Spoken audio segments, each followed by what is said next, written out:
sur le micro à l'Ouest. Alors aujourd'hui, on va parler de passion, de tout ce qui se passe quand on décide de transformer ce qu'on aime en métier. Mon invité du jour est le créateur de Queer & Chrome. Peut-être que cette marque ne vous dit rien pour l'instant, mais croyez-moi, ça va faire du bruit. Et pour en discuter, qui de mieux que le créateur de cette marque? On accueille aujourd'hui Anthony dans le micro à l'Ouest. Bonjour Anthony, comment ça va? Bonjour Chloé, ça va parfaitement bien et toi? Ça va. Bon. Alors Anthony, est-ce que tu peux te présenter un peu, nous dire d'où tu viens, nous faire une petite présentation succincte? Bienvenue sur le micro à l'Ouest, le podcast chill où on parle de tout et de rien, sans script, pour se sentir moins seul dans sa tête. Un podcast sans pression, sans expertise imposée, où les discussions sont libres, parfois profondes, parfois utiles, souvent nécessaires. Argent, santé mentale, travail, réseaux sociaux, addiction, des thèmes parfois lourds, parfois légers, mais toujours actuels. Présentation, écoute, je vais bientôt avoir 50 ans. Après d'où je viens, je suis né en Picardie, comme tu le sais, puisqu'on a quand même un lien de parenté ensemble. Ouais. Donc voilà, j'ai passé une partie de ma vie, de ma jeunesse dans l'Oise et puis en région parisienne. Et il y a une petite trentaine d'années, je suis arrivé dans les Pyrénées-Orientales, là où j'ai commencé vraiment à travailler et à commencer ma carrière dans l'automobile. Voilà. Alors, si on dissocie, on va dire, la passion du travail, je suis passionné depuis toujours d'automobile. Après, si vraiment on veut rentrer dans une certaine chronologie, on va dire qu'à partir de 20-25 ans, c'est là où j'ai commencé vraiment concrètement à rentrer dans le milieu automobile. En fait, quand je suis arrivé sur Perpignan, donc formation, etc., BTS, formation plutôt commerciale, orientée autour de l'automobile, bien sûr. Et ensuite, j'ai intégré des concessions où j'étais vendeur. Véhicule neuf, j'ai travaillé pour une célèbre marque à l'étoile, pour ne pas la citer, et j'ai travaillé aussi pour les 4 anneaux, pour ne pas les citer, donc je pense que tout le monde reconnaîtra les deux marques, qui sont deux marques premium que j'affectionne beaucoup, et qui m'ont, ça m'a donné beaucoup. J'ai pu avoir de très belles formations au sein de ces grandes marques, j'ai pu m'épanouir en tant que vendeur. 25 ans d'automobile au niveau professionnel, mais 50 ans de passion, on va dire, depuis tout petit, ça joue. Voilà. Bon, il faut dire aussi que mes parents étaient dans le milieu automobile, donc je suis né dedans, quoi. Ouais. Alors avant de présenter un peu ta marque, est-ce que tu peux nous parler de ce que tu faisais avant? Donc il me semble que tu avais un garage auto, et pourquoi est-ce que tu as arrêté ta concession? Et bien après avoir travaillé chez ces deux grands constructeurs, on va dire, j'ai eu une partie de ma vie, une petite dizaine d'années, où j'étais indépendant. Voilà, j'étais associé, j'étais co-gérant d'un garage, un négoce automobile. Là, c'était plutôt voiture d'occasion, multimarque. Là, on était plus vraiment dans la négoce, c'était plus business, on va dire. C'était un peu moins récréatif. Bon, on a fait 10 ans de parcours ensemble avec nos associés, et puis bon, il y a un moment où on commençait un petit peu à fatiguer, on voulait lever le pied gentiment, donc il y avait une certaine inertie avant d'arrêter, mais on a décidé d'arrêter. Et voilà, donc moi après je suis rentré à la maison, on va dire, avec plein de projets en tête, mais pas quelque chose vraiment de concret. Si ce n'est cette envie de rester dans le milieu automobile, c'est ma passion, je ne vais pas dire que je sais faire que ça, mais parce que j'ai une petite formation en architecture aussi, j'ai fait quand même une école d'architecture, 2 ans d'école d'architecture dans ma jeunesse, donc j'ai une partie un peu technique, je suis passionné d'architecture, j'aime beaucoup aussi le bâtiment, donc il y aurait pu y avoir pourquoi pas une reconversion, mais j'ai quand même une proportion plus forte à rester dans l'automobile, c'est vraiment ce qui m'anime depuis que je suis très petit, et c'est difficile d'enlever la ventouse, on va dire. Tu nous disais que ça venait aussi de l'enfance. Est-ce qu'il y a quelque chose vraiment qui a déclenché cette passion pour l'automobile, ou c'était un peu... en fait, tu as toujours été là-dedans? J'ai toujours été là-dedans. Mon papa travaillait dans un garage à l'époque.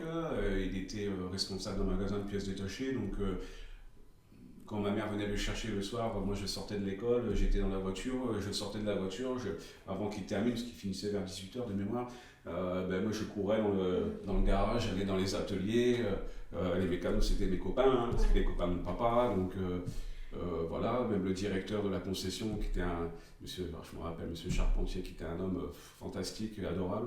En fait, Du simple mécano Ouais. jusqu'au patron, je connaissais déjà tout le monde, je galopais avant même que mon frère soit né, hein, donc je devais avoir 6-7 ans, mon frère est arrivé, j'avais 7 ans. Donc voilà, je galopais déjà dans le garage. Ma mère travaillait pour un équipementier, donc elle n'était pas proprement à fond dans l'automobile, mais moi elle travaillait pour un équipementier, donc c'était quand même l'univers de l'automobile. Donc voilà, on a toujours baigné, enfin moi avec mon frère, on a toujours baigné dans cet univers-là, donc les petites voitures à la maison, il y en a toujours eu. Alors, avant de savoir pourquoi est-ce que tu as choisi ce nom, comment est-ce qu'est né Curaine Chrome? C'est quoi l'histoire de la marque, le premier partenaire sélectionné? Peut-être est-ce que tu peux nous parler un peu de l'univers? Alors, l'idée, c'était de se dire pourquoi pas créer un endroit où on peut réunir des gens qui aiment, qui sont passionnés d'automobile, mais qui aiment l'automobile et qui aiment aussi les belles choses. Alors, c'était comment on pouvait faire ça. J'avais ça dans la tête, mais je ne savais pas concrètement comment on allait vraiment matérialiser toutes ces choses-là. Alors je me suis dit, qu'est-ce qu'on fait, Anthony? On crée un magasin, on crée une boutique en ligne, parce que c'est quand même dans l'air du temps, quoi. Il faut savoir vivre avec son temps aussi. Alors le commerce physique existe depuis la nuit des temps, continuera d'exister, mais il faut quand même admettre qu'il y a beaucoup de choses qui se passent sur le net quand même. Donc bon, je me suis dit, pourquoi pas créer un site. C'était pas forcément une boutique en ligne que j'avais en tête. C'était peut-être une sorte de blog où on peut réunir les gens et puis proposer quelques produits, parce qu'il y avait quand même une petite vision de commerce derrière. Je me suis arrêté du jour au lendemain, voilà, on n'enlève pas les bons réflexes, on va dire. Je reste quand même un commerçant dans l'âme. Créer cet univers tout en conciliant quand même, en ayant une vision aussi, il faut en vivre, quoi. Voilà, c'est ça. Hein, il faut dire les choses aussi, on fait pas... Il fallait concilier un petit peu tout ça, donc c'est pas Eureka, j'ai une idée fantastique. Et puis, de fil en aiguille, tu y es aussi... Pour beaucoup, hein, Chloé, hein, bon, on en reparlera plus tard peut-être, mais Chloé a vraiment son importance, il faut le souligner, c'est très important. Et puis d'en faire une boutique, et c'est là après que je me suis dit, là c'est il y a un moment ça tombe, quoi. On se dit il faut faire une boutique, parce que dans une boutique on peut faire un blog, on peut véhiculer des valeurs, on peut passer des informations, on peut partager des choses, ça peut se faire dans une partie communication, et à côté de ça, on peut proposer des produits à la vente. Voilà. Après, une fois que j'avais ça en tête, je me suis dit, on propose quoi comme produit? Alors on reste sur le milieu automobile, l'univers automobile. Je me suis dit, pourquoi pas créer des collections? Tu vois, de fil en aiguille, les choses se construisent. On prend une boutique, on se la façonne, on la construit. Hein. Tu as beaucoup participé, toi, tu le sais, tu sais comment la boutique a été construite. Hein. Qu'est-ce qu'on prend comme collection?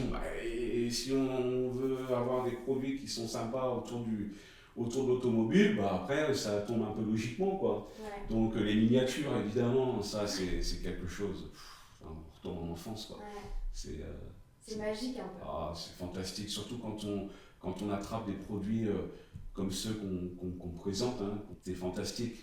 Tu les découvres, tu les commandes, parce qu'il faut quand même se les matérialiser concrètement. Hein. Est-ce que c'est qualitatif? Est-ce que ça va correspondre aux attentes qu'on a pour nos amis, etc.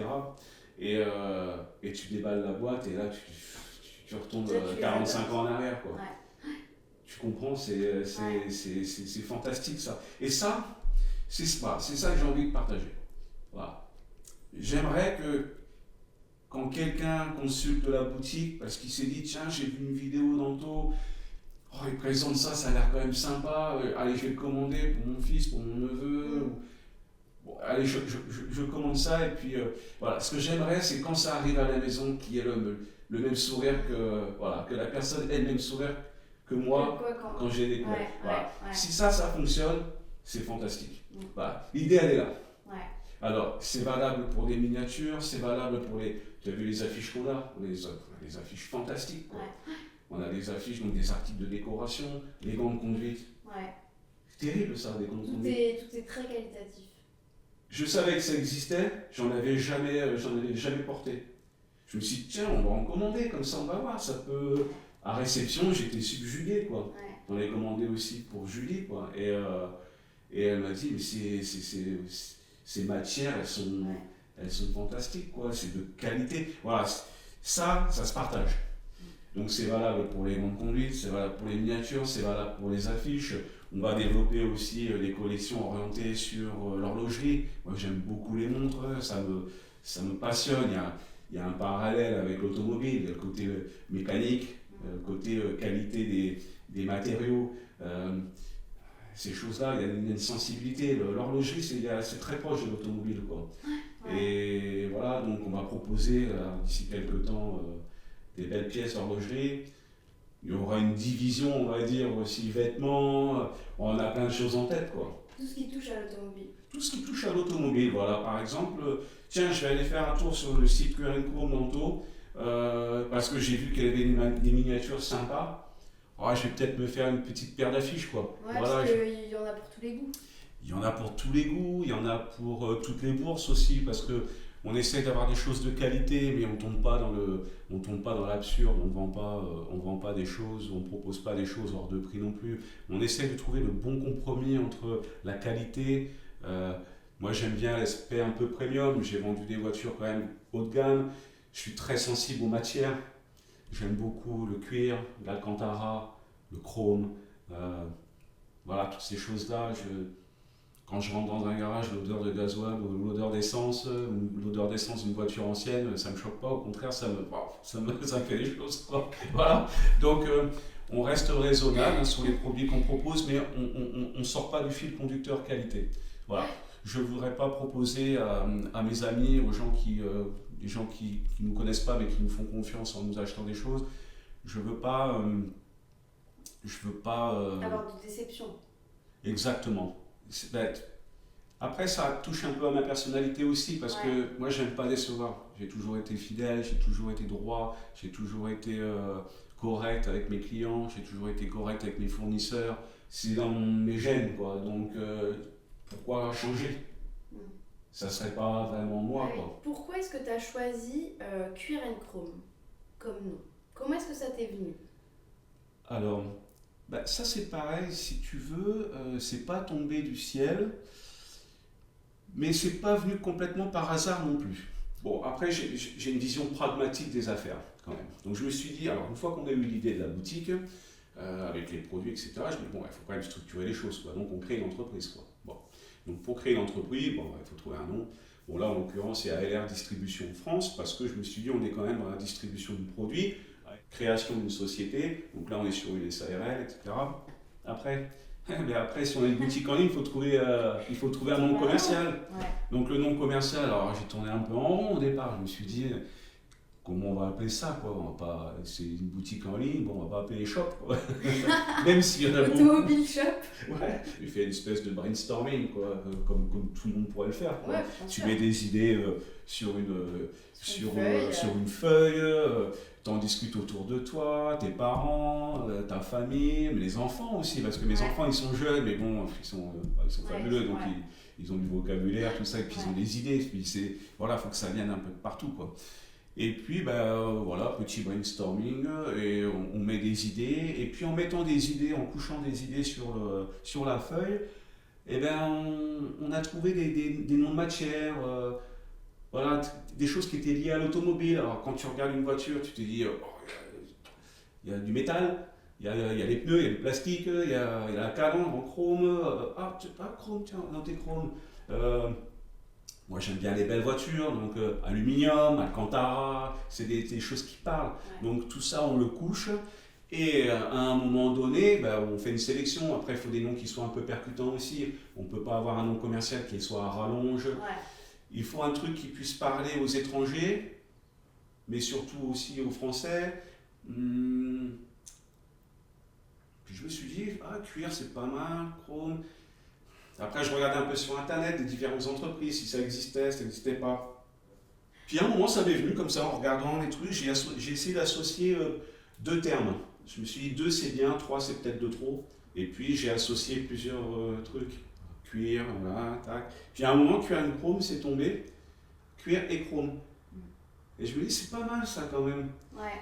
Donc après, je me retournais dans la tête dans différentes façons de l'écrire. Alors, cuir et chrome, alors ET, non, cuir and chrome, ça matchait pas mal quoi. Ouais, ça tape bien. Ça tape pas mal. Alors, j'avais ça en tête. Alors après, je consulte un peu à droite à gauche. Je dis alors, on dirait c'est pas mal quoi comme truc.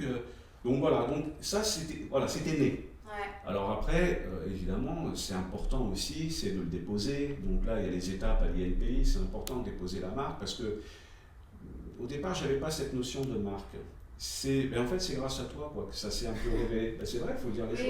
Oui. Au départ, j'étais sur le nom commercial de la boutique, donc Cuir and Chrome. Et quand on a commencé à structurer un peu le site, etc., on a travaillé ensemble, d'un point de vue technique, ben, on s'est dit que ça serait bien d'avoir une signature visuelle pour faire quelques cartes de visite, au moins signer les mails, etc. Et bah, toi, c'est ton métier quand même. Ouais. Hein, c'est ton métier, donc tu t'es occupé de ça, quoi. Tu t'es occupé de la charte graphique. Et c'est là où la notion de marque est née. Ouais. C'est là où tu as pris l'ampleur que ça pouvait prendre. C'est ça. Juste un logo sur une carte de visite ou un mug. C'est ça, c'est tout à fait ça l'idée. Moi là-bas, c'était le nom de la boutique. Et c'est là où justement, en voyant les logos, les codes couleurs, etc., ça m'a donné une dimension de marque. Je me suis dit, ben oui, puisqu'on propose plusieurs collections, autant avoir la nôtre. Exactement. Donc créons ensemble une collection qui nous ressemble. Tu vois, c'est un peu sorti comme ça, quoi. Ouais. Et donc Cuir and Chrome, pour moi, c'est devenu non seulement une boutique, mais c'est devenu aussi une marque. Il y a quand même une certaine fierté à c'est rien, mais boire dans des tasses Cuir and Chrome. Ouais, ça, c'est sympa, c'est ça. porter un polo, Ouais. c'est vrai, c'est quelque chose de fort. Ouais, c'est vrai, c'est quelque chose de fort parce que c'est quelque chose que tu as envie de partager aussi. Donc tu te dis, bon, bah, c'est bien qu'il y ait une identité visuelle. Tu vois, on a fait des shootings photos avec des amis. Tu as vu tout de suite, ils aiment bien, ça leur plaît. Ils jouent le jeu à fond. Ah, c'est sympa, la casquette, le truc. Ouais. Bon, voilà, donc on développera à partir de maintenant et dans le futur, on développera pas mal de choses autour de ça. Alors, avant de revenir sur notre lien ensemble, bon, de parenté, oui, mais professionnel également, si tu devais résumer Cuir and Chrome en 3 mots, ça serait quoi? En 3 mots? Ouais. Je pense que ça serait pas si compliqué que ça. Je dirais passion, aventure, envie. Ok. Comme ça me vient. On pourra en trouver 3 autres. Mais moi j'aurais mis passion évidemment, mais j'aurais aussi mis qualité parce que c'est quand même ça c'est une base. Oui, c'est un socle. Une base qu'on va pas déroger. Ah ouais, c'est un socle, c'est une fondation même. Ouais. Et après j'aurais mis aventure, c'est pas mal. Aventure, c'est pas mal parce que c'est des choses que j'ai déjà vécues par le passé. La création d'une entreprise, je l'ai fait avec mes 2 anciens associés qui sont des amis. Et c'était une très belle aventure qu'on a passée tous les 3. Et on est parti de rien. Et on a réussi, au bout d'une dizaine d'années, à arriver à quelque chose d'assez sérieux quand même. Alors moi j'aurais mis partage. Ouais, et c'était partage pour le 3e mot. Ouais, partage, parce qu'il y a cette dimension-là. Ouais.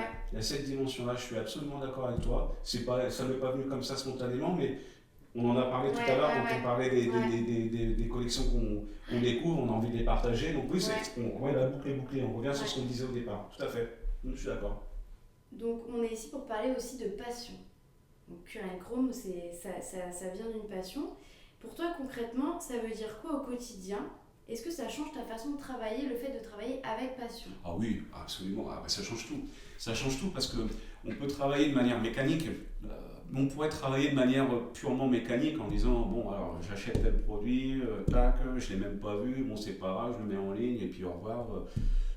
Des tas de personnes font ça, quoi. Je veux dire, c'est ce qu'on appelle du business. Il n'y a aucun jugement là-dessus. Il y a des gens qui ont un produit phare. Ils s'en fichent complètement de ce produit, mais bon, ils savent que ça se vend et puis ils le mettent en ligne et puis ils font du business avec ça et puis ça pose pas de problème, quoi. Moi non plus, ça ne pose pas de problème. On peut travailler de manière, on va dire, mécanique. Moi, c'est pas trop dans ma personnalité. J'aime bien faire les choses quand j'ai envie de les faire.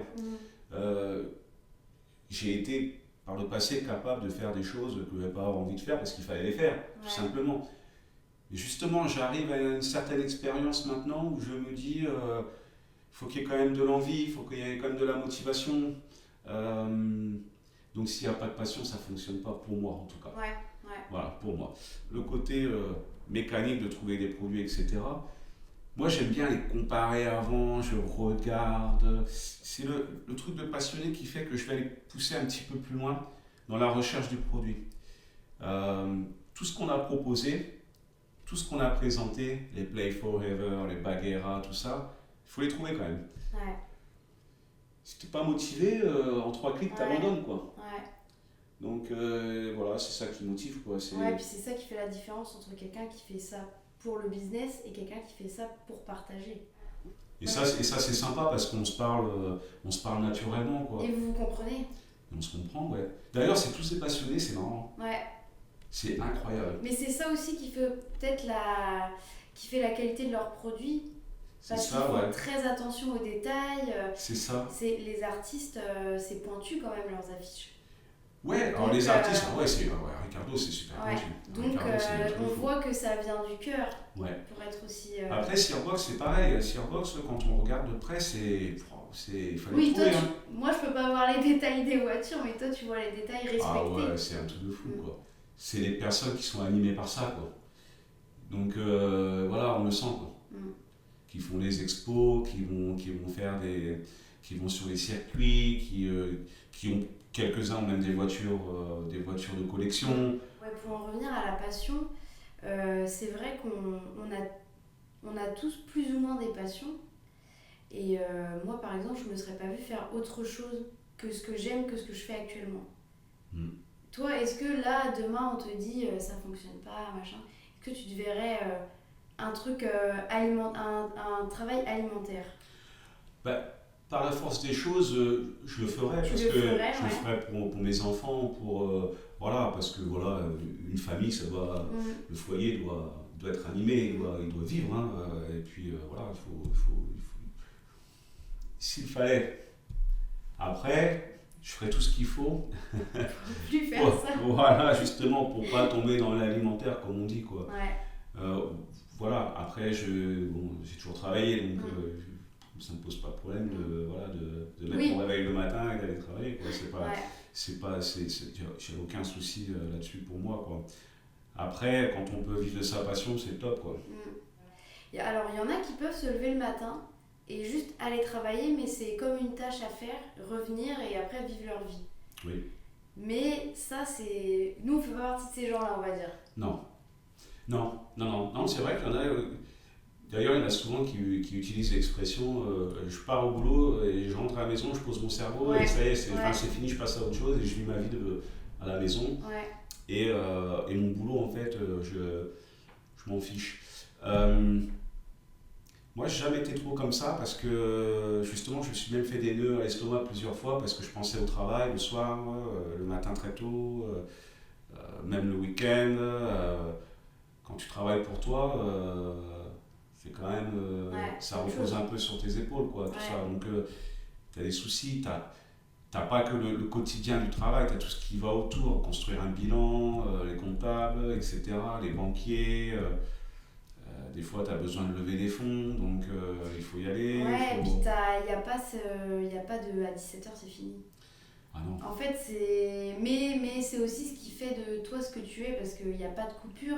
Mais en même temps, alors, faut savoir faire la part des choses, mais c'est difficile quand ça vient de toi. Et du coup, tu dois couper alors que, oui, mais c'est un travail... Tu peux pas être jugé parti. Ouais, c'est très très dur. Il y a un moment, tu déconnectes, mais parce que tu es vraiment occupé à autre chose. Mais dès l'instant où ton cerveau il a un petit laps de temps d'accalmie, on va dire, tu reviens là-dessus. Tu reviens dans tes trucs. Moi, j'y pense souvent. Voilà, donc je peux m'investir complètement dans une tâche avec mes enfants, etc. Et puis dès que j'ai terminé, tac, ça se reconnecte et j'ai pas fait ça, faut que je fasse ça. Et il n'y a pas vraiment d'heure, quoi. Le nombre de fois, 23h, minuit, je suis sur l'écran encore. Bon, c'est comme ça. Des fois, je me force un peu. Une journée, je dis, allez, Oui. aujourd'hui, on fait off. On fait Ouais. off pour justement garder cette envie. Il ne faut pas se submerger trop l'esprit et à un moment où tu satures. Ouais, ça On fait reste. bien de prendre du recul aussi. Ouais. Des Ouais, fois, ouais, tu vois beaucoup plus clair à ne pas y ouais, être pendant une journée. ouais. Ça vaudra 2 heures le lendemain plutôt que faire toute la journée. C'est ça. Ouais, des fois, il faut se dire, non, pas aujourd'hui. Mm. Allez, aujourd'hui, on est dehors. Ouais, On va à l'extérieur. On va faire 4 courses, on s'occupe de la voiture, on s'occupe de l'extérieur de la maison. Aujourd'hui, c'est off. ouais. Ça, il faut savoir le faire. Alors, il y a un petit truc technique vite fait. Le matin, tac, je vérifie si tout va bien quand même. Je ne suis pas off complètement, mais quasiment. Alors justement, pour revenir à ça, donc selon une enquête de la CFDT auprès de 200 000 personnes, 77% des salariés disent aimer leur travail. Mais il y a seulement 8% qui sont vraiment contents le matin de se lever et d'y aller. Oh. Alors, t'en penses quoi de cette différence? Est-ce que toi, tu fais partie de ces 8%? Qui sont contents de se lever le Qui matin. sont contents de Ah se oui, lever le absolument. matin. Je fais partie de ces 8%, ça c'est clair. Alors, moi, je pense qu'il doit y avoir. Bon, les statistiques, on peut leur faire dire un peu ce qu'on veut. Ça dépend de quel point de vue, c'est toujours pareil. Oui, ça dépend comment est-ce que tu calcules les choses, Voilà, évidemment. exactement. Moi, je pense qu'il y a 77% des gens qui sont contents d'aller travailler, de faire leur job parce que comment dire, c'est peut-être issu de leur formation. Mhm. Quelqu'un qui est clerc de notaire, et ben, il a fait un peu de droit et il se dit tiens, j'aime bien le droit et donc il est clerc de notaire, donc il est content de se réveiller le matin pour aller travailler. Par contre, c'est peut-être pas le notaire, lui. Ouais. Et les 8%, peut-être que dans les 8%, il y a son patron à lui, il y a le notaire parce qu'il travaille pour lui. Ouais, c'est ça. Ouais, ça fait toute la différence aussi, quoi. Donc je pense que ça peut venir de là, ça peut être une explication. Il y a ceux qui sont contents de faire ce qu'ils font parce que c'est leur formation. Il y en a, il adore le bâtiment, et ben lui, il est content d'aller bosser parce qu'il adore monter des murs, et c'est un maçon, et c'est très bien. Et puis peut-être que dans les 8%, il y a son patron, et lui, il est content parce que bon, il aime le bâtiment, mais il aime bien sa vie aussi, donc il fait tourner des gens, il aime bien diriger les personnes et tout, donc lui, il est un peu plus content, quoi. Ouais. Il y a peut-être un peu de ça, je pense, hein. Mhm. Après, tu as les vocations. Oui. C'est encore autre chose. Quelqu'un qui est médecin, qui a toujours voulu être médecin. Quelqu'un qui est vétérinaire, qui a toujours été vétérinaire. Voilà. Donc, Ouais, et puis il y a soit le chemin qui a été tracé pour toi, parce que des fois tu es doué en quelque chose, mais c'est pas ton métier. Ouais. Et c'est pas forcément ta passion, mais tu es doué pour ça, donc c'est ton travail. Ouais. Donc en fait, il y a une certaine satisfaction à le faire puisque tu le fais bien, mais peut-être que c'est pas ce qui t'anime. Ouais, c'est ça. Donc penses-tu qu'on puisse bien travailler quand on n'est pas intéressé par ce qu'on fait? Et où est-ce que la passion est indispensable pour faire un bon boulot? Pas forcément. Pas forcément. La passion, c'est un plus. C'est un plus qui va peut-être te remotiver quand tu as envie de baisser les bras, quand tu es fatigué, quand parfois tu as des moments de doute. Construire quelque chose, c'est pas si évident que ça. Moi, je l'ai fait plusieurs fois, je suis passé par des périodes très difficiles mentalement, quoi. C'était un peu les montagnes russes au niveau émotion. Un coup, tu es ultra euphorique et puis le lendemain, tu t'es animé de plein de doutes. Ouais. Et c'est, on va dire, la passion qui te fait tenir la barre, quoi. Après, je pense qu'il y a des personnes qui travaillent très bien, qui ne sont pas animées par la passion, parce que tout simplement, c'est des pros, parce que c'est des très bons techniciens, parce que voilà, ils font une tâche, ils sont doués pour la faire parce qu'ils sont qualifiés, et ils la font très bien, et puis bon, il n'y a pas besoin de passion, quoi. Et pour en revenir un peu sur les émotions, c'est vrai que par contre, quand tu as ton entreprise, bon, moi c'est une micro-entreprise, toi c'est un autre statut, mais tu es quand même tout seul, entre guillemets, même si on est tout seul, mais on est très bien entouré, on va dire, Ouais. tous les deux. Et par contre, c'est difficile aussi on fait un peu équipe avec nos émotions. Donc quand nos émotions, elles sont au maximum, on s'est trop bien levé le matin, on sait qu'on va passer une bonne journée, on est au top. Par contre, c'est plus difficile quand tu te lèves le matin et par exemple, tu es fatigué, tu as une mauvaise nouvelle, il se passe quelque chose dans la journée, tu es coupé dans ton travail, etc. C'est compliqué de garder le cap aussi. Alors évidemment, il y a la passion, mais il y a aussi, faut faire bonne équipe avec ses émotions. Ouais, c'est ça. C'est absolument ça, parce que on évoquait il y a quelques instants les montagnes russes, et c'est ça. Ouais. Alors, le tout, c'est d'être suffisamment posé pour lisser tout ça, mais tu ne pourras jamais vraiment les aplatir, quoi. Ouais. Tu auras toujours des petites montées, adrénaline, celle qui te motive, et tu auras toujours la petite descente derrière, le petit coup derrière le moral, le petit coup, la petite chose que tu n'avais pas envie d'entendre, que tu as entendu. On a employé tout à l'heure jugé parti. C'est un peu ça. Tu peux pas te dire, ouais, t'as été nul, parce que tu vas pas dire tout le temps t'es nul, quoi. Ouais. Et tu peux pas dire, ouais, c'est pas de ta faute, c'est lui qui est pas. Non, Ouais. non, s'il faut, t'as pas été bon. Ouais.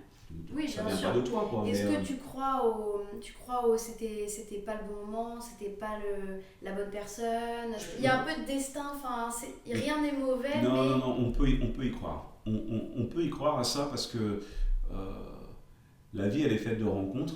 Hein, on l'évoque dans notre histoire, etc. Moi, j'ai mis le pied à l'étrier dans le milieu automobile avec une rencontre et avec un timing. Ouais, j'ai rencontré la bonne personne au bon moment. Ouais. Et ça, je l'oublierai jamais. Ouais. Je l'oublierai jamais. J'étais pas vendeur, j'avais pas de formation commerciale, j'avais rien du tout. Et j'avais envie de vendre des voitures quand même. Est-ce que tu peux nous raconter un peu Ah ouais, je m'en souviens comme si c'était hier. comment ça s'est passé? Pourquoi ça t'a marqué? Alors, ça m'a marqué parce que c'est des histoires d'hommes, quoi. Hommes avec un grand H. Hein, c'est pas... Un jour, je dis à mon père, papa, j'ai vu une annonce, une concession qui cherche un vendeur. En l'occurrence, c'était sur Narbonne, c'était Audoise Automobile, concessionnaire Peugeot. Je me rappelle comme si c'était hier. Et donc, j'y vais un petit peu à la bouche, comme on dit, quoi. Alors j'attrape une chemise que j'avais, je te prends une veste de mon papa, je mets une cravate, bon je savais faire les cravates quand même, mais bon, je fais mon nœud, mais bon c'était pas mes affaires quoi, mais bon, je m'étais quand même un peu sapé quoi. À ce moment-là, tu faisais quoi à ce moment-là? Tu cherchais du travail? Alors je sortais de service militaire en fait. D'accord. Donc j'ai fait mon service militaire, j'étais à l'état-major de l'armée de l'air, et en fait quand j'ai arrêté mon service militaire, donc j'avais pas d'activité, j'ai rejoint mes parents à Perpignan parce que justement je ne savais pas trop quoi faire. Je pouvais parler de voiture au moment où j'en travers. J'avais des prédispositions quand même à l'avant parce que j'aimais bien me présenter, etc. Donc j'avais pas de doute là-dessus. Ouais. Mais après il fallait affiner un peu le truc quoi. Mais par contre je savais pas ce que c'était qu'une location longue durée. Je savais pas tout ça. Je connaissais pas. C'était pas mon univers. Vraiment. J'obtiens ce rendez-vous. Je m'apprête. Mon père m'emmène à Narbonne et j'ai cet entretien avec le directeur de la concession. Alors on parle, etc. Et au bout de quelques minutes, hein, l'entretien dure quand même un petit peu, il me dit écoutez, Anthony, si vous permettez que je vous appelle Anthony, je vous bien sûr, moi j'avais 20 ans, quoi, et lui il en avait 50, donc oui, évidemment, tu peux même me tutoyer si tu veux, ça ne me croit pas. Donc voilà, je m'enfonçais dans le siège, quoi. J'étais timide quand même, j'étais timide. J'avais des prédispositions à faire du commerce quand même, mais j'étais quand même assez timide, quoi. Mais bon, je n'étais pas à faire la discussion, quoi. On discutait, quoi. Et il m'a dit, Anthony, je vous embaucherai pas. Ah, Waouh, ouais. Ok. Ah ouais, il m'a dit cash, il m'a dit, Anthony, je vous embaucherai pas parce que vous n'avez pas les compétences, quoi. Ok. Voilà, tout simplement. Et il m'a dit, mais on va faire quelque chose. Je lui ai dit, ah bon, quoi? Il me dit, je le vois, il y a quelque chose à faire avec vous. Donc je ne vous embaucherai pas parce que j'ai besoin d'un vendeur opérationnel. Il me faut quelqu'un déjà de formaté, il me faut quelqu'un qui sache parler de financement et tout, et ce n'est pas votre cas, donc je ne vous embaucherai pas. Par contre, il a ouvert son tiroir, il a sorti une carte de visite, il a dit par contre, vous allez appeler de suite ce monsieur de ma part, il va faire quelque chose pour vous. Ouais. Ah, c'est fou, presque ému. Ouais, moi aussi. Je suis presque ému d'en parler. Alors, c'était. Non, mais c'est Il a sorti une carte de visite. Non, mais sans déconner, je suis presque ému parce que ça me remet. Voilà. En fait, c'est le début, quoi. Donc, forcément, c'est un peu fort. En fait, on sent que c'est fort quand tu le racontes. Ouais. Donc, et il me dit d'appeler ce monsieur. Et ce monsieur, c'était ni plus ni moins que l'ancien directeur régional de Peugeot. Ah ouais, et qui donnait des cours de vente. D'accord. Parce qu'il avait pris sa retraite de chez Peugeot et qui donnait des cours de vente et il faisait des BTS en alternance. Et donc évidemment je l'appelle, on discute, je l'appelle de la part d'eux, etc. Il me dit, ah bah ça tombe bien, j'ai quelques concessions, il manque encore des élèves, bon on peut se voir quand? Quand vous voulez, bon cet après-midi, allez vous venez. Et donc je vais à Perpignan, je donne rendez-vous justement à Marillac, je vous inscris en BTS force de vente. Vous prendrez vos cours ici, si ça vous va bien, et maintenant il faut vous trouver une concession, mais vous, parmi les élèves, vous êtes un des plus vieux. Je devais avoir 3 ans de plus que la moyenne, quoi. Oui, parce que BTS, Ouais. généralement... Ouais, j'étais parmi les plus vieux de ma promotion. Et il me dit, j'en ai 2, et je vous verrai bien en une quand même. Il me dit, j'ai Jaguar Land Rover qui cherche un vendeur, et il me dit, j'ai Europoto Volkswagen Audi qui cherche un vendeur en contrat de qualif. Il nous va faire les 2 entretiens. Ok.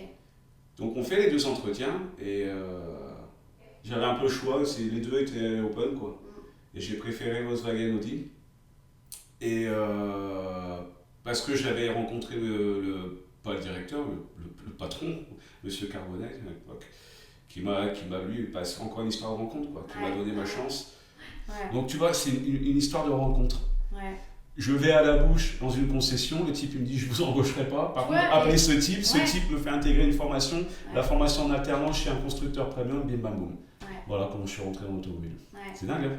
Il me dit je cherche un vendeur chez Audi, si tu veux revenir, à mon avis c'est bon pour toi, quoi. Et après j'ai refait une dizaine d'années chez Audi, quoi. Puis après il y a eu un changement de direction aussi, et puis c'est là où avec mes 2 anciens associés, parce qu'on travaille ensemble, c'est là où on a décidé de s'installer, quoi. Donc après, une nouvelle aventure qui est repartie. Bah justement, en parlant de rencontres, parce qu'il y a aussi un peu de ça dans Cuir & Chrome et dans nous, notre association, on va dire.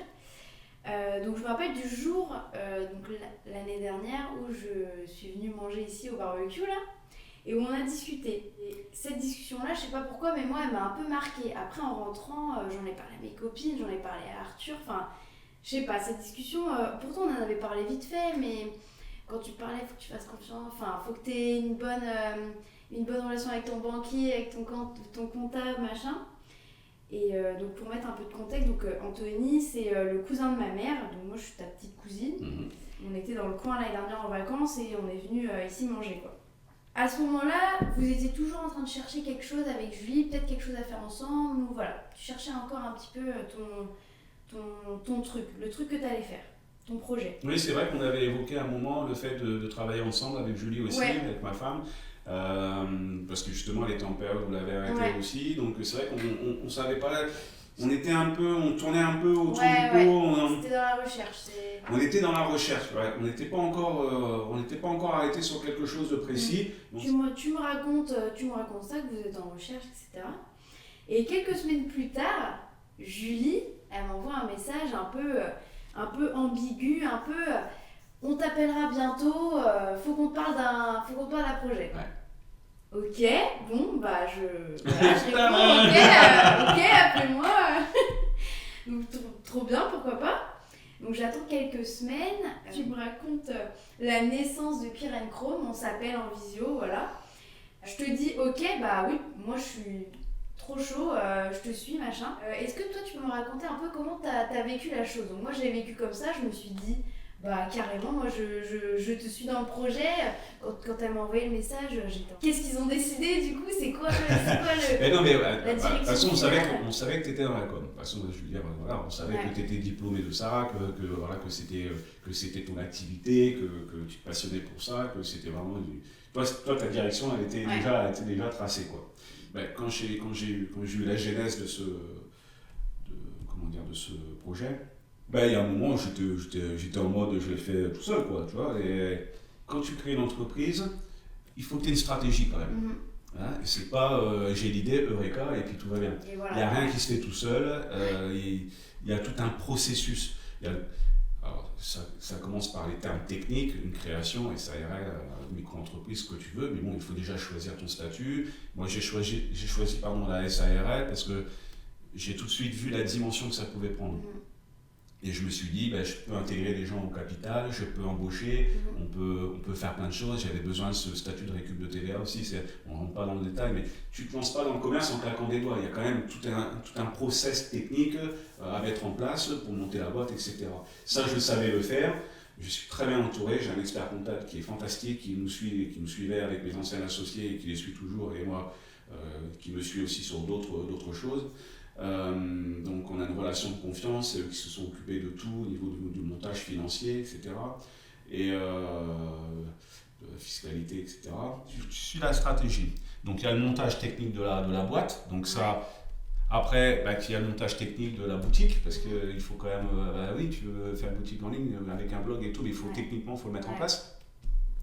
Et après, tu auras un aspect com, etc. Et tout. C'est là où toi, tu rentres un peu dans l'échiquier, mais tu es rentré un peu plus vite que prévu, en fait.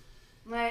Alors, tu es rentré plus vite que prévu, parce que moi, dans ma stratégie, ce que je m'étais dit, c'est, je lance le site, et après, il va falloir communiquer, évidemment, parce que sinon, pour les référencements et tout, ça va être compliqué, quoi. Il va falloir payer des fortunes aussi pour être remonté, etc. Je sais que c'est des achats permanents, donc c'est beaucoup d'argent dépensé et tout, mais bon, après, il faut avoir une stratégie de communication, quoi. Donc, toi, c'était prévu qu'on te contacte, mais pas de suite. Or, quand on a commencé à développer la boutique et tout, il y a des trucs sur lesquels je butais. Et je lui dis, mais t'es idiot, quoi. Mais je lui dis, comment ça? Je lui dis, mais appelle Chloé, voyons, elle va t'aider, elle est à fond dedans et tout. Mais je lui dis, oui, mais c'est pas sa partie, Chloé, pour le moment. Je vais la contacter, mais c'est pas pour le moment, c'est pas prévu de suite, quoi. Ouais. Et en fait, c'est pour 2-3 trucs techniques. Alors écoute, tu l'appelles Chloé, parce que tu m'embêtes là, tu vas pas tourner en rond, elle va t'aider, tu verras. Et puis après, tu lui proposes. Si elle veut pas, c'est pas grave, si elle est trop occupée. Et puis si elle veut, c'est tant mieux, parce que autant travailler avec les gens de confiance, quoi. Ouais. Et la famille, c'est la confiance, quoi. Donc, et puis on connaît tes qualités. Et du coup, c'est là que je t'appelle, quoi. Je dis, bon, faut que tu me files un coup de main, quoi. Voilà, et c'est pour ça que tu es arrivé un peu plus tôt que prévu. Et moi, je pense que c'est même quelque chose de bien, parce qu'en fait, tu as même participé vraiment grandement à la création du site, quoi. Et ça, c'est bien parce que tu n'étais pas censé arriver à ce moment-là, mais le fait que tu sois arrivé à ce moment-là, ça t'a impliqué encore plus, quoi. C'est ça. Et puis ça m'a aussi, j'ai suivi tout presque au début. Ah, ça t'a plongé dans l'univers. Ouais. Et ça joue aussi dans la compréhension du projet, tu vois. Bah oui. Est-ce que tu es soutenu par ton entourage et qu'est-ce qu'ils pensent de ton nouveau projet? Oui, soutenu par mon entourage, j'ai toujours été parce que déjà j'ai une épouse qui est formidable. Et ça, c'est la première des choses. J'ai mes mômes qui sont comme des fous quand on reçoit les commandes et tout. Donc, non, ça ne touche pas. Donc, ils sont comme des dingues. Donc, ils me soutiennent à leur manière, quoi, si tu veux. Mes parents, mon frère, oui, tout le monde trouve que c'est sympa. Alors, je l'ai pas encore, voilà, là, le lancement, il est imminent. Donc, à l'heure où on tourne le podcast, ce sera lancé. Ouais. Mais là, quand on en parle, c'est pas encore lancé. Ouais, tout à fait, ouais. J'aurais pu être soutenu même par plus de personnes, mais on n'a pas communiqué complètement. Il y a des gens qui ne savent pas encore vraiment ce que je fais, quoi. Donc c'est ça. Donc voilà, je suis resté pendant un certain temps assez mystérieux parce que je voulais être sûr que ça fonctionne. Ouais, je suis assez d'accord. Moi, c'est pareil. Il y a une certaine bulle un peu mystérieux. Oui, bientôt. Sauf que quand ça va péter, au moins tu vas être là, tu vas en parler à tout le monde, quoi. Ouais, c'est ça. Parce que ça y est, c'est un peu à découvert. C'est ça. Et le projet est bien monté, tu as confiance aussi dans le projet. Au début, voilà, t'en parles à droite à gauche. Puis je trouve ça bien de ne pas non plus en parler à tout le monde tout de suite parce que faut garder ce petit truc pour soi, le monter un petit peu. Alors que quand tu commences à en parler autour aussi, tu as aussi les avis qui viennent. Ouais. Aussi, moi j'aurais fait comme ci, moi j'aurais fait comme ça. Alors que l'essence du truc de base, c'est toi. C'est absolument ça. C'est tout à fait ça parce que la genèse, c'est toi qui l'a mis en route. Et c'est vrai que, alors, on est ouvert bien sûr. Quand je te dis qu'il faut être bien entouré, il faut avoir des gens qui te conseillent, etc. Mais il ne faut pas tomber dans le. De toute façon, le conseiller, c'est pas le payeur, comme on dit. Ouais. Voilà, donc il y a un moment, tu as ton fil conducteur, tu peux être conseillé, tu peux rectifier des choses et tout, mais puis tu auras toujours celui qui dit oh non, ça, pourquoi tu fais ça, tout le monde le fait, machin, truc. Ouais. Non, mais en fait, tout le monde ne le fait pas ça, parce que tu sais pas, t'as pas vu, t'as pas senti le truc, quoi. Ouais. Donc, avoir des avis différents, je suis ouvert, ça me pose pas de problème, je sais entendre la critique quand elle est bonne et mauvaise. Mais après, il fallait quand même garder un certain mystère. Et puis même, ça colle plutôt bien à ma personnalité parce que je suis pas un fanfaron. Ouais. J'ai jamais trop dit, je vais faire ci, je vais faire ça, je vais tout casser, les trucs. Les gens qui parlent beaucoup, généralement, ils en font peu. Moi, je suis resté à la maison, tac, je gère mon projet, je mets tout noir sur blanc, tac, j'avance tranquillement, j'en parle évidemment parce que je suis pas cloîtré à la maison. Oui. J'ai des amis, j'ai une vie sociale, donc je vois du... Qu'est-ce que tu espères pour Cure & Chrome ? Et est-ce que tu as des rêves un peu fous ? Oh bah oui, bien sûr qu'on a des rêves toujours un peu fous. Moi, ce que j'aimerais bien, c'est que les valeurs véhiculées par le blog, la boutique et tout, j'aimerais bien que tout ça ait une petite communauté un peu sympa quand même. Alors, je n'emploie pas ces mots, ouais, on est dans le numérique, communauté, Oui, oui, réseau, oui. tout. Je ne suis pas à fond là-dedans, mais j'aimerais bien que ce spectre s'élargisse un peu et que ça réunisse du monde. Et donc avoir une communauté, quoi, avoir des gens qui nous suivent, des gens qui soient réceptifs à nos vidéos, soient réceptifs à notre univers et que ça fonctionne, quoi. Après, d'un point de vue purement technique, logique en entreprise, ben, j'aimerais bien qu'on ait un chiffre d'affaires qui soit en croissance constante. J'aimerais bien embaucher, j'aimerais bien que l'équipe s'étoffe. Je ne pourrais pas tout faire tout seul à un moment donné. Vraiment, dans un futur plutôt proche, j'aimerais bien que quelqu'un s'occupe du site d'un point de vue technique Ouais. et que moi j'ai plus de temps pour aller taper, chercher les collections, Ouais. aller prendre la voiture, aller voir chez les constructeurs directement, voir comment c'est fabriqué.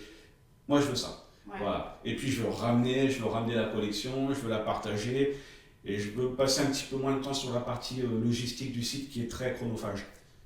Alors, pour ceux qui nous écoutent, est-ce que tu as des conseils pour ceux qui hésitent à se lancer dans quelque chose qui leur tiendrait à cœur? Tu leur dirais quoi? Là, il faut être prudent. On peut être très enthousiaste en disant allez-y, foncez. Et puis, il y a peut-être certaines personnes qui vont foncer, qui vont se mettre dans le mur, quoi. Ouais. C'est très compliqué. Je l'ai fait une fois, ça a très bien fonctionné. Là, je le fais pour la deuxième fois, je ne sais pas où on va. Je n'ai pas vraiment de conseils à donner parce que ça, tu l'as en toi ou pas, quoi. C'est tu pourras dire à une personne, vas-y, fonce, et puis peut-être qu'il n'est pas fait pour ça. Ouais. Et puis il y en a qui hésitent à y aller, ils ne le savent pas, mais ils sont faits pour ça. Ouais. Le temps, ça joue beaucoup aussi parce que si tu es animé par quelque chose depuis toujours, je pense qu'il faut essayer. Si tu te sens un peu entrepreneur, si tu te sens avoir les épaules de construire quelque chose, faut essayer. Oui, condition d'être bien entouré quand même. Ah, ça, c'est. Ouais. Et je l'ai lu sur beaucoup de choses sur les auto-entreprises. C'est très Auto-entreprises, entreprises en général. Très important. Il faut être bien entouré d'un point de vue personnel déjà. Il faut être soutenu. Ouais. Après, pour ceux qui sont seuls, ils sont seuls. Mais d'être bien entouré d'un point de vue professionnel. Donc, même si tu es seul dans ton entreprise, en entreprise individuelle, micro-entreprise ou petite structure, avoir un bon comptable, pas hésiter à bien payer, tu peux compter sur lui. Avoir un banquier, bon, ça c'est la base, mais au moins avoir une bonne relation avec lui, c'est important aussi. Il faut aussi, je pense, pouvoir savoir se remettre en question. Parce que pour évoluer... D'un point de vue personnel, oui. Ouais, d'un point de vue personnel... Oui, évidemment, surtout quand tu es tout seul. Ouais. Chacun fait à son rythme, chacun fait avec ses sentiments, chacun fait avec son caractère, chacun fait avec son expérience, chacun fait avec ses compétences. Ouais. Si tu veux te lancer, tu veux faire X milliers ou millions de chiffres d'affaires et que tu n'as même pas un comptable, bon, il y a un moment, il va falloir remettre les choses en ordre, quoi. Il va falloir commencer par le commencement, quoi. Donc, c'est ce que j'ai fait pour QN Chrome dans un premier temps. Avant de faire quoi que ce soit, j'ai appelé mon comptable, je lui ai demandé conseil, j'ai pris rendez-vous avec lui, on a discuté la structure, quelle vision on avait des choses. Mais si c'est pour une boutique en ligne, alors on part là-dessus. Il faut faire comme ça. J'ai la chance d'avoir des gens ultra compétents qui m'entourent de ce côté-là. Le banquier, c'est pareil. Voilà, c'est des gens qui te coûtent de l'argent, c'est sûr. Hein. Et ça fait partie des sommes qu'il faut savoir dépenser. Voilà, s'il y a peut-être des conseils à donner, il faut savoir dépenser un peu d'argent quand même pour faire monter une structure. Comment on dit, il faut faire travailler l'argent en fait. Ouais. Mais il faut surtout en dépenser pour payer tes partenaires, pour avoir du retour derrière. Quoi. Ouais, ça sert à rien de garder une somme astronomique de côté si en fait tu peux pas la développer, tu peux pas la... Il faut l'investir, Puis de toute façon, par la force des choses, ça coûte cher de créer une entreprise, de développer une entreprise. Après, tu peux me dire, ça dépend du secteur d'activité. Mais une entreprise comme la nôtre, oui, ça coûte de l'argent. En tout cas, merci beaucoup Anthony pour ton temps. Merci à toi Chloé, c'était un plaisir. Ouais, c'était un plaisir et c'est un plaisir de travailler avec toi au quotidien. Ah, c'est sympa de le dire. Pareil, je te retourne le compliment parce que c'est vrai que j'apprécie beaucoup ta disponibilité Et puis tes compétences, quoi. Il faut appeler un chat, hein. Quand t'es compétent, t'es compétent, hein. Voilà, donc non, merci beaucoup à toi pour ton aide précieuse. Et puis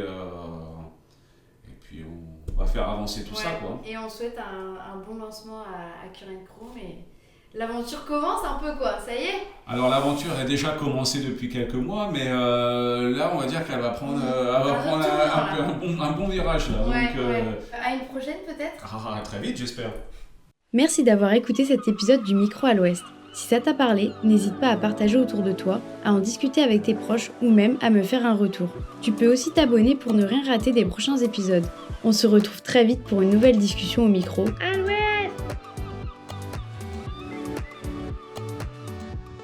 Un podcast signé Bigoud Productions.